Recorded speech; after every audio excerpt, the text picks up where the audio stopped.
Hello student, welcome to physics lecture. My name is Ashwini Rao.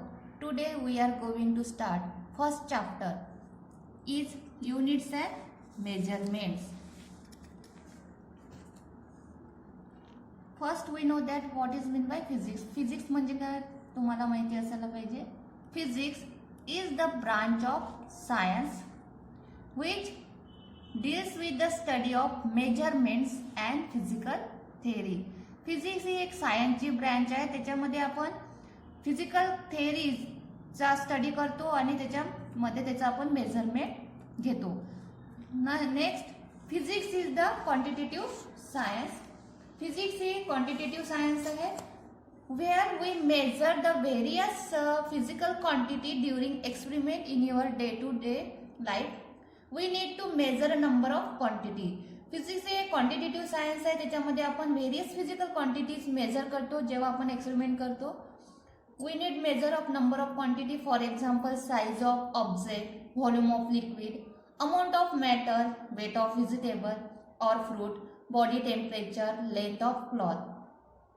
Measurement always involve the comparison with the standard measuring units. Measurement म्हणजे काय आहे? Comparison आहे standard measuring unit मध्ये which is internationally accepted. आणि ते जे units आहेत ते इंटरनॅशनली काय केले जाते? ॲक्सेप्टेड केल्या जाते. म्हणून आपल्याला फर्स्ट माहित पाहिजे व्हॉट डेफिनेशन ऑफ युनिट्स. युनिटची definition. Units it is an arbitrary standard use to measure various type of physical quantity. Unit हे एक स्टँडर्ड आहे जे various types of physical quantity measure करण्यासाठी करतात. For example, for measuring the mass of given fruit, we need standard mass unit of 1 kg. आपल्याला जर फ्रूटचं मास major करायचं असेल तर आपण ते काय कशामध्ये मेजर करतो? केजी मध्ये किंवा ग्राम मध्ये. ते स्टँडर्ड मास युनिट्स काय आहे? 1 kg किंवा 500 ग्रॅम etc. दिस स्टँडर्ड आर कॉल्ड युनिट. जे स्टँडर्ड यूज केले जाते त्यालाच म्हणतात युनिट्स. इथे स्टँडर्ड कोणतं यूज केलं आहे? केजी किंवा ग्राम, त्याला काय म्हणतात? युनिट्स. आता आपल्याला बघायचं आहे system of units. The system of unit can be classified into 4 types: CGS unit, MKS unit, FPS unit and SI unit. CGS units means centimetre gram second system. MKS units means metre kilogram second system. FPS system means foot, pound, second system. SI system is the system of international units. Above three units means CGS units, MKS units, and FPS units are extensively used in 1971. But in the 14th International General Conference on Weight and Measure, the recommended the use of international system of unit. जे system of international units आहे हे decimal सिस्टमच्या form मध्ये आहे. त्याच्यामुळे जे conversion करायला आपल्याला काय जाते? सिंपल आहे. म्हणून एसआय सिस्टम ऑफ युनिटचा काय केला जातो? जनरली यूज केला जातो. नेक्स्ट तुम्हाला बघायचं आहे fundamental quantities and unit. Fundamental quantity म्हणजे काय आणि फंडामेंटल युनिट्स म्हणजे काय? Definition: the physical quantities which do not depend on any other physical quantities for their measurement are known as fundamental quantities. अशा फिजिकल क्वांटिटी ज्या दुसऱ्या physical क्वांटिटीवरती depend राहत नाही मेजरमेंटच्या वेळेस त्या फिजिकल क्वांटिटीला म्हणतात fundamental quantity. For example, length, mass, type, temperature, electric intensity and amount of substances. Next, fundamental units. आपल्याला बघायचं आहे फंडामेंटल युनिट्स म्हणजे काय. The units used to measure the fundamental quantities are called fundamental units. जे units fundamental quantity measure करण्यासाठी use केल्या जाते त्या युनिट्सला म्हणतात fundamental units. There are 7 fundamental units. तुमच्या टेक्स्टबुक मध्ये त्याचं टेबल दिलेलं आहे. फंडामेंटल क्वांटिटी 7 फंडामेंटल क्वांटिटी आणि त्याचे फंडामेंटल युनिट्स दिलेले आहे टेबलमध्ये. Second, what is mean by derived quantity and derived units. The quantity depend on some or all these 7 fundamental quantity. ज्या क्वांटिटी काही फंडामेंटल क्वांटिटी किंवा सगळ्या 7 ज्या फंडामेंटल क्वांटिटीवरती डिपेंड असतात आणि त्या can be express in terms of this quantity आणि त्या फंडामेंटल क्वांटिटीच्या फॉर्ममध्ये एक्सप्रेस केल्या जाते. Can be express in the terms of this quantity. These are called derived quantity. त्या क्वांटिटीला म्हणतात derived quantity. And their units which can be expressed in terms of fundamental units. आणि derived quantityचे जे units आहेत ते fundamental units मध्येच काय केले जाते, एक्सप्रेस केल्या जाते. त्याला म्हणतात derived units. derived units ते तुम्हाला एक्झाम्पल वरून समजेल. For example SI units of velocity. आता आपल्याला व्हेलॉसिटीचा फॉर्म्युला माहित आहे. Velocity is nothing but displacement upon time. डिस्प्लेसमेंटचं आपल्याला युनिट्स माहित आहे काय आहे, मीटर, आणि टाइमचं युनिट्स आहे सेकंड. म्हणून फॉर्म्युला काय होईल, मीटर पर सेकंड, युनिट काय होईल metre per second inverse. Second जर एक्झाम्पल बघायचं झालं तर units of momentum is equals to mass into velocity means m into v. आपल्याला मास माहित आहे कशामध्ये मेजर करतो आपण, केजी मध्ये, आणि व्हेलॉसिटी मीटर पर सेकंड मध्ये. म्हणून काय होईल units KG metre per second is equals to, याला आपण असं पण लिहू शकतो KG metre per second inverse. Next we have study the supplementary units. Beside the 7 fundamental or the basic units, there are 2 more units called supplementary units. 7 fundamental units आणि basic units सोडून आपल्याला आणखी सप्लिमेंटरी युनिट्स बघायचे आहे. There are 2 types of supplementary units. First is the plane angle. It is denoted by d theta. And second is the solid angle. It is denoted by d omega. d omega. आता आपल्याला first बघायचं आहे plain angle म्हणजे काय. Plane angle it is the ratio of length of an arc of a circle to the radius of circle. Plane angle हा कशाचा ratio आहे, length of an arc upon radius of circle. हे consider केलेले आहे आपण. हा काय circle आहे ज्याची रेडियस r आहे आणि ds ही काय आहे, लेंथ आहे आर्कची, आणि d थीटा काय आहे, अँगुलर डिस्प्लेसमेंट आहे. म्हणून फॉर्म्युल्यानुसार plane angle is equals to length of an arc upon radius of circle is equals to length of an arc किती आहे ds अपॉन रेडियस किती आहे r, म्हणून ds अपॉन r. सेकंड बघायचं आहे solid angle. This is the 3-dimensional analogy of d theta and it is defined as the area of portion of surface of a sphere to the square of radius of sphere. हे जे solid angle आहे हे काय 3-dimensional analogy आहे कशाचं, plain अँगलचं. आणि हा कशाचा रेशो आहे, it is the ratio of area of given sphere to the square of radius of sphere. जर आपल्याला सॉलिड एखादा बॉडी घेतलेली असेल किंवा अर्थ घेतला असेल तर सॉलिड अँगल काढायचा असेल तर हे कन्सिडर केलेलं स्पियर. स्पियरचा हा काय आहे, एरिया कन्सिडर केले आहे DA आणि त्याची रेडियस किती आहे R.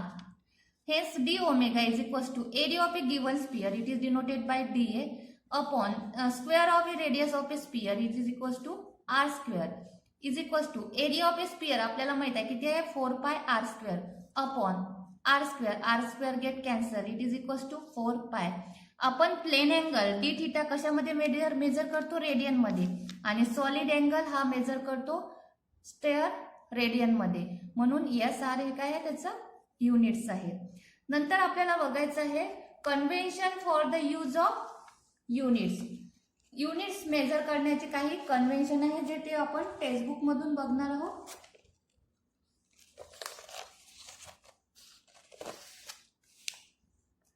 Convention for use of SI units. SI units measure करण्याचे काही कन्व्हेन्शन दिलेलं आहे. फर्स्ट आहे units of every physical quantity should be represented by its symbol. जे फिजिकल क्वांटिटीचे युनिट्स आहेत ते आपण रिप्रेझेंट करतो सिम्बॉलनी. सेकंड, जर मीटर आपल्याला लेंथ मेजर करायचं म्हणजे जर आपण फिजिकल क्वांटिटी लेंथ घेतलं तर त्याचं आपण युनिट्स काय लिहू, युनिट्स सिम्बॉल मध्ये लिहू म्हणजे एम लिहू, असं मीटर असं लिहू.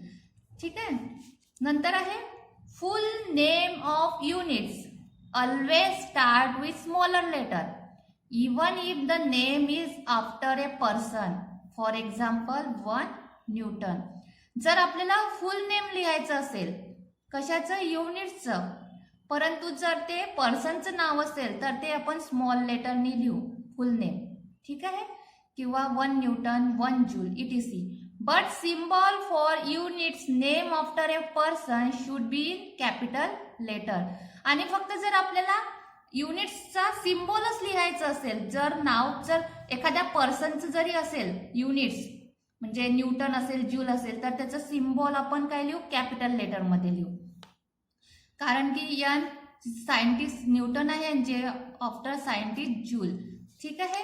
म्हणजे जर एखाद्या सायंटिस्टचं नाव एखाद्या युनिटला असेल आणि त्याचं जर आपल्याला फुल फॉर्म लिहायचं असेल युनिटचं तर ते आपण स्मॉल लेटरनी स्टार्ट करू. आणि जर तेच आपल्याला जर सिम्बॉल मध्ये लिहायचं असेल तर ते कॅपिटल लेटर मध्ये आपण लिहू. Third is the symbol for unit do not take plural form. For example, force of 20 Newton and not 20 newtons or not 20 newtons. Symbol जे आपण युनिटचा सिम्बॉल लिहितो ते प्लुरल फॉर्म मध्ये लिहायला पाहिजे. जसं की फोर्सचा युनिट आपण काय लिहू, 20 न्यूटन. 20 न्यूटन्स नाही लिहू, अनेक वचन नाही करू आपण त्याचे. Fourth, symbol for unit do not contain any full stop and end of recommended letter. जर आपल्याला सिम्बॉल लिहायचा असेल युनिटचा त्याच्यामध्ये आपण फुल स्टॉप देणार नाही किंवा कोणताही रिकमेंडेड लेटर त्याच्यामध्ये टाकणार नाही. जर for example 25 kg and not 25 kg dot dot, आपण काय लिहू, 25 kgs लिहू, काही डॉट किंवा कॉमा त्याच्यामध्ये देणार नाही. The units, fifth आहे the units of physical quantities in numerator and denominator should be written as the 1 ratio. For example, unit, आता एखाद्या फिजिकल क्वांटिटीचे युनिट्स आपल्याला न्यूमरेटर आणि डिनॉमिनेटर मध्ये जर लिहायचं असेल, रेशोच्या फॉर्म मध्ये जर लिहायचं असेल, for example SI units of acceleration is metre per second square और metre second power -2 but not metre per second असं लिहिणार नाही. Use of combination of units and symbol for units is avoided. आता combination, युनिटचं combination आणि किंवा सिम्बॉलचं combination नेहमी काय करायला पाहिजे, अवॉइड करायला पाहिजे. When physical quantity is express bye combination of 2. जर फिजिकल क्वांटिटी 2 कॉम्बिनेशन मध्ये असेल, कॉम्बिनेशनच्या फॉर्म मध्ये असेल तर for example units joule per kg, k is correct while joule per kg, k is not correct. कारण इथे फुल फॉर्म लिहिला आपण जूल, इथे फक्त युनिट सिम्बॉल मध्ये लिहिलेला आहे, तर हे करेक्ट राहील, हे इनकरेक्ट राहील. समजलं. 7 is the prefix symbol is used before the symbol of the units. Thus the prefix symbol and unit symbol constitute the new symbol for unit which can be raised to positive or negative power of 10. Prefix symbol हे units मध्ये आपण generally use करतो. Prefix symbol हे positive किंवा negative form मध्ये असू शकतात. जसं आपण metre second inverse, metre inverse असं जसं लिहितो, म्हणजे जसं याच्यामध्ये बघा 1 unit 1 millisecond, it is equals to 10 raised to power -3 second. 1 microsecond is equals to 1 microsecond is equals to 10 raised to power -6 second. 1 nanosecond is equals to 10 raised to power -9 second. Use of double prefix is avoided when single prefix is available. Double prefix काय करायला पाहिजे, avoid करायला पाहिजे. 10 raised to power minus second is equals to 1 microsecond and not 1 millisecond. 1 मायक्रोसेकंडच लिहायचं, 1 millisecond असं लिहायचं नाही. 10 raised to power 9 second minus 9 second म्हणजे काय, nanosecond, 1 nanosecond. It is not 1 milli microsecond असं लिहायचं नाही. This is wrong. एक स्पेस और hyphen must be introduce while indicating the multiplication of 2 units. For example, metre per second. Space द्यायची किंवा hyphen द्यायचं 2 युनिट्स मध्ये जर मल्टिप्लिकेशनच्या फॉर्म मध्ये असेल. Should be written as metre per second inverse और metre second inverse and not as metre second inverse. 2 याच्यामध्ये space द्यायला पाहिजे किंवा अशी हायफेन द्यायला पाहिजे म्हणजे जोडून असं लिहायला नको. Because metre second will are read as milli second. जर असं लिहू आपण मीटर सेकंड असं जर लिहिलं तर ते आपण कसं रीड करू, मिली सेकंडच्या फॉर्म मध्ये रीड करू. काही पार्ट याच्यातला काय झालेला आहे, डिलिकेट रेड्यूस केलेला आहे तर ते आपल्यामध्ये याच्यामध्ये नाही आहे. पुढचा पार्ट घेऊया आपण. Thank you for watching this video. Okay, bye bye. In next video we have study the dimension and dimensional analysis.